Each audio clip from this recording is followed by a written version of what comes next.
Hello, my name's Sarah, and I'm reaching out because I'm completely lost. It's been 2 weeks since my husband, Matt, packed up and left without a single word, and he hasn't picked up any of my calls since. I'd be panicking if it weren't for the fact that I know he's been checking in on our son at school. Somehow, he's decided to avoid me entirely, which is tearing me apart because I can't shake the feeling it's all my fault. It happened 2 weeks ago when Matt's mom was over for dinner. We were all cooking together, laughing over stories about Matt's childhood, especially his shy, serious nature as a kid. She mentioned that he used to be embarrassed about bathing with his brothers because they teased him for being smaller than them. Without thinking, I laughed along and made a joke. Well, he hasn't exactly grown much since then. It was supposed to be playful, but the moment the words left my mouth, I saw Matt's expression change. He stiffened, looked at me with disbelief, and just left. He drove off, and since then, I haven't seen him once. Now, here I am, with our son asking why Dad hasn't come home. I've been texting Matt, calling, even leaving messages with his mom, but he's avoiding me at every turn. I can't wrap my head around it. I didn't mean it in a hurtful way. I thought we could joke like that. But now he's avoiding me as if I'd shattered everything we'd built together. Matt and I have been married for 10 years, and though it's been mostly wonderful, I think we're different in ways that sometimes make us misunderstand each other. I've always been more outspoken, while Matt's a quiet, reserved person who doesn't often show his feelings. We grew up in the same neighborhood, but it wasn't until college that we actually became friends. I was always the extrovert, getting into trouble now and then, while he was the studious one. People warned their kids not to hang out with me, and Matt was someone who rarely strayed from the rules. After high school, our paths were on hold for a while. I stayed back to help my mom, who was battling cancer. That year was one of the hardest I'd ever faced, but luckily, she pulled through. When I finally made it to college, Matt was there too, and our friendship grew in ways I never expected. Through every challenge, he was my rock, supporting me and pushing me to do better, especially when things got tough. And now, after everything we've been through, he's gone, all because of something I said without thinking. I'm just so lost, Reddit, I don't know what to do, and I can't bear to think this might be the end of our marriage. Looking back, it's hard to believe how much Matt and I went through before we even became a couple. After high school, my life turned upside down when my mom was diagnosed with cancer. The entire family went into survival mode, every cent going toward her treatment. Those were dark days. I couldn't focus on anything outside of Mom's recovery, so I had to put off college while I helped take care of her. When Mom finally started to heal, it felt like a miracle. Slowly, we started piecing our lives back together, and I finally enrolled in college. That's when I ran into Matt again. College was different from high school. There, Matt and I had a clean slate. He was still the serious, thoughtful guy I remembered, but we both had changed. I wasn't the wild girl I used to be, and he'd come out of his shell a little, opening up in ways he hadn't before. We gravitated toward each other, finding a balance in our personalities. Even though we weren't taking the same classes, he somehow became my unofficial tutor. I wasn't the studious type. I was more interested in the social scene, going to parties and joining clubs. But Matt was my grounding force. He'd patiently go over my notes with me before exams, practically dragging me through subjects I'd otherwise have failed. Without him, I honestly don't think I'd have made it through college. At the time, we were just friends, though I think Matt had feelings for me long before I realized mine. According to him, he'd had a crush on me since high school, but he was too shy to say anything. I never suspected it, though. I dated a couple of guys back then, and Matt was always there to pick up the pieces when things went south. After one particularly rough breakup, it was Matt who got me back on my feet, cheering me up and reminding me that I deserved better. I guess you could say he was always there, waiting for me to realize what I had. Eventually, after college, I moved in with him for a while, not out of romantic interest, but just because I needed a place. I didn't want to go back to my parents' house, and Matt welcomed me with open arms. Over time, I saw sides of him I hadn't noticed before, his loyalty, his patience, his quiet way of making me feel safe. I began to wonder if he was the one I'd been looking for all along. But now, remembering everything he's done for me, the thought of losing him feels unbearable. I can't believe something so small could lead to this much distance between us. Matt was always the one constant in my life, the person who stayed even when others left. And now, he's the one who's gone. After college, when I moved in with Matt, I'd only seen him as a friend. I was fresh out of school, struggling to find my footing, and Matt had this calm stability that was a relief after years of chaos. At first, it was just a temporary arrangement. I figured I'd stay with him for a month or two while I got a job and saved up for my own place. But months went by, and moving out never crossed my mind. Being around him felt easy, natural, and he never once made me feel like I was overstaying my welcome. I'd started noticing little things about Matt that I hadn't seen before. He was incredibly disciplined, constantly working hard in his metal workshop. He crafted these beautiful, intricate pieces, the kind that looked like they belonged in a museum. People loved his work, and seeing his dedication made me admire him even more. It wasn't just his talent, it was the way he poured himself into everything he did. He was so serious about his craft, often working late into the night, completely absorbed in his work. I respected his focus, something I'd never quite mastered myself. One weekend, Matt surprised me by mentioning he'd started dating someone. Her name was Isabella, and when she came over, I suddenly felt like an outsider. Watching them together stirred up feelings I didn't expect. For the first time, I realized I wanted to be the one beside him. I'd thought it was just jealousy at first, but when Isabella started staying over more often, I found myself avoiding them, hiding away in my room until she left. Eventually, I couldn't deny what I felt for him. But Matt was loyal to a fault, and he'd never guessed that his old friend had fallen for him. I thought he'd be able to pick up on the hints I'd started dropping, the small gestures, the longing looks. But Matt wasn't like other guys. He wasn't going to make assumptions or read too much into things. It frustrated me, and I finally had to take matters into my own hands. One night, I gathered the courage to tell him. I said I wanted us to be more than friends, to give a relationship a try. I remember the way he looked at me, eyes wide with surprise, like he'd never even considered it. But when he pulled me close and kissed me, everything else faded away. From that moment, we were inseparable. Dating Matt felt like a dream. He was everything I hadn't known I needed, thoughtful, devoted, always going out of his way to make me feel special. He'd pick me up after work, take me out to dinner when I was too tired to cook, and leave little surprises around the house to brighten my day. Every relationship I'd had before him paled in comparison. With Matt, I felt seen, loved, and supported in a way I never had before. After a year and a half of dating, Matt proposed. It was the most romantic night of my life. I came home to find our families gathered, Matt on one knee with a ring in his hand.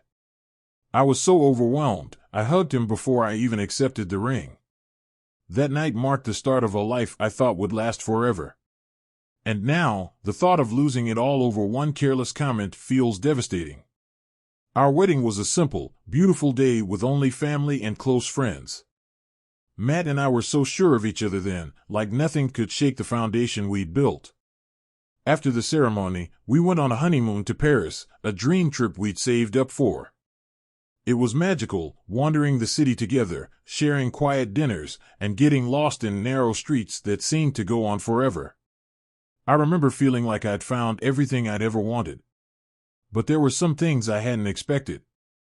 Even on our honeymoon, there was an awkwardness between us, especially when it came to physical closeness.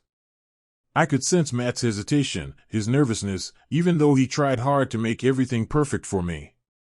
For the first time, I noticed he was shy in ways I hadn't seen before, holding back just enough that I felt it. When we were finally alone, I realized he wasn't as confident or experienced as I'd assumed. He was clumsy, uncertain, and while he was sweet and loving, I found myself feeling a sense of disappointment that I tried to ignore. I told myself that intimacy wasn't everything, that the love we shared would more than make up for it. And in many ways, it did. Matt's thoughtfulness, his patience, and his deep devotion meant everything to me. I never questioned his love, even when there were things I felt I couldn't talk to him about. For a while, I was able to bury those feelings, to push aside any dissatisfaction. I knew how much Matt loved me, and I wanted to focus on all the good things we had. I kept telling myself that no marriage is perfect, that I was lucky to have someone as loyal and caring as Matt. But after a few years, those hidden disappointments started to creep up on me again. I met a friend, Rose, who became my confidant. She'd often talk about her relationship, how she and her boyfriend were so passionate and connected. Listening to her, I felt a pang of jealousy, a reminder of something I'd been trying to ignore. I never told Rose about my own frustrations, but her stories made me realize what I was missing. It was like a door had been opened to feelings I'd long buried, and I wasn't sure how to close it. As the years went on, I tried to focus on the life we'd built. We were building a family, a home, and a future. But that lingering feeling, that emptiness, never really went away. And now, looking back, I wonder if that was where I started to let go of the love that Matt and I had once shared. I was beginning to crave something I couldn't quite name, and part of me feared it would come at a cost I wasn't ready to face. By the time we reached our 10th anniversary, I felt like something was missing in my life. Matt was still the same loving, dependable husband, but that lingering emptiness had grown stronger. I found myself craving excitement, something to break up the routine, and started looking for hobbies that would keep me busy. That's when I stumbled into a local pottery class. It seemed innocent enough, just a way to pass the time and do something creative. I never expected it would become the beginning of my biggest mistake. The instructor, Derek, or D, as he liked to be called, had a confidence and charm that immediately drew me in. He was the opposite of Matt, bold, self-assured, and intense. When he'd help me with a technique, his hands would hover just close enough to make my heart race. I convinced myself it was harmless, just a bit of excitement I needed to shake up my life. But soon, my attraction to D was undeniable. One evening after class, he asked if I wanted to grab a drink, and I hesitated, knowing that line should never be crossed. But I found myself saying yes, telling myself it was nothing serious. I wouldn't let it go further than a casual drink with a friend. But as we sat in that dimly lit bar, sipping wine and sharing stories, the chemistry between us was impossible to ignore. When he leaned in and kissed me, I didn't stop him. In that moment, I felt alive in a way I hadn't in years. I tried to tell myself it was a one-time thing, something I'd brush off as a brief mistake. But it didn't stop there. The thrill of sneaking away, of lying to Matt about my whereabouts, began to consume me. I found myself meeting D whenever I could, caught between guilt and exhilaration. I hated the lies, hated that I was betraying Matt, yet I couldn't seem to pull myself away. Each time, I told myself it was the last, that I'd go back to my normal life. But every time I tried to stop, I found myself drawn back in. Eventually, D started asking me for money. At first, he said it was just a loan to help him out with bills, but the requests kept coming. My savings dwindled quickly, and I knew I was in over my head. When I told him I couldn't keep giving him money, he dropped a bombshell. He had taken a photo of us together in his apartment and threatened to send it to Matt if I didn't continue. I was trapped, terrified that everything I'd worked for, everything Matt and I had built, would come crashing down. I wanted to tell Matt, to finally be honest and take responsibility for what I'd done.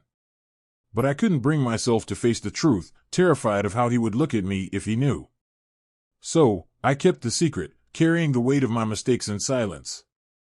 I tried to keep up the charade, to act like everything was fine, even as I felt my marriage slipping further out of reach.